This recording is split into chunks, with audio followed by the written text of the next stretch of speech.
பெருமான் அவதரிக்கிறார். அவதாரம்லாம் உண்மைதானா? அவதாரத்தும் போது அவரே சீதையை தொலைச்சிட்டாரு. அவரே 16,108 பேரை கல்யாணம் பண்ணிட்டாரு. அவரே நிறைய பொய் சொன்னாராமே.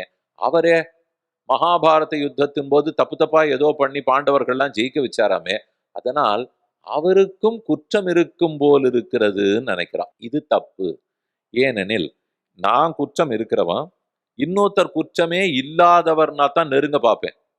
அவருக்கும் இருக்குன்னா சரிதான்னா எனக்கும் தான் இருக்கு, அவருக்கும் தான் இருக்கு அப்படின்னு தோன்றதுக்கு ஆரம்பிச்சிடும். இல்லை, எக்காரணம் கொண்டு அகிலஹேய பிரத்தனீகம், எந்த குற்றமும் இல்லை, பொய் சொன்னார்னு சொல்லுவா. கண்ணன் 50க்கு 60மா திருடி போய் சொன்னார்? இல்லையே, சின்ன வயசுல பண்ணது.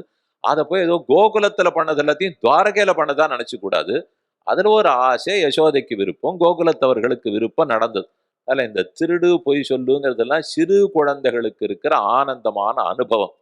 இன்னொன்னு சொல்றேன், அவர் பொய் சொன்னார்னாலும் அது மெய் ஆகிவிடும். இதே கண்ணன் இன்னைக்கு ஒருத்தர் வரலேன்னு சொல்லி அவர் வந்திருப்பார்னால், அவர் உன்னை வரலேன்னு சொல்லியிருந்தா அவர் வந்திருக்கவே முடியாது.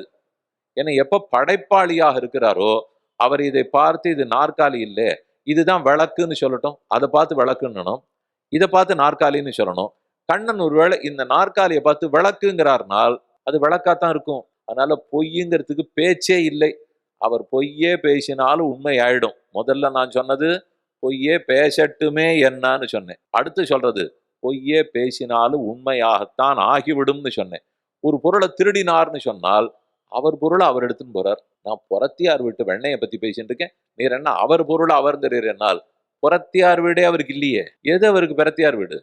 எல்லா பெண்களுடைய உள்ளத்திலையும் இருக்கார், எல்லா ஆத்மாக்கள் இடத்துலையும் இருக்கார், சொத்தத்திலையும் அவருதுன்னு இவ்வளவு நேரமா பார்த்துட்டு இருக்கமே. அந்த வெண்ணெய் மட்டும் அவருது இல்லையா? நானா அவருதுதான், வெண்ணெய் அவருதான், எல்லாம் அவருது. என் வீட்டு பண்டத்தை நான் எடுத்து சாப்பிட்டேன்னால் அது எப்படி அவர் பண்ணிட்டார்னா, பாலை நல்லா கெட்டியாக்கி ஆடையெல்லாம் எடுத்து சில்லுன்னு அம்மா சாயங்காலம் ஏதோ ஒன்று பண்ணா, இவ்வளவுதான் கொடுத்தா, அதுக்கு மேல உடம்புக்கு ஆகாதுன்னு தரல. அப்புறம் அந்த குழு பெட்டியில வச்சு நாளைக்கு தரேன்னு விட்டா. அப்ப ராத்திரி அது 10:30 மணிக்கு எழுந்து வந்து அந்த பொட்டியை திறந்து சத்தம் இல்லாம சாப்பிட போறச்ச தடால்னு அந்த பொட்டியில இருந்து எல்லாம் கீழே கொட்டி ஊரே எழுந்து வந்து ஆஹா ஓஹோன்னு பிடிச்சு பாருங்க. இதுதான் கண்ணன் பண்ணுது. அந்த வீட்டு பிள்ளை, வீட்டுக்கு சொந்தக்கார பிள்ளை, இந்த புள்ள பிறந்து சாப்பிடுமா சாப்பிடுமான்னு அந்த அம்மாவும் தவம் கிடந்திருக்கா. அதுக்குத்தான் அந்த புள்ள சாப்பிட்டுருக்கு. அதை போய் திருடு திருடு, நான் வாஸ்தவம் தான், அம்மாட்ட சொல்லாத ராத்திரி திருடு தான்.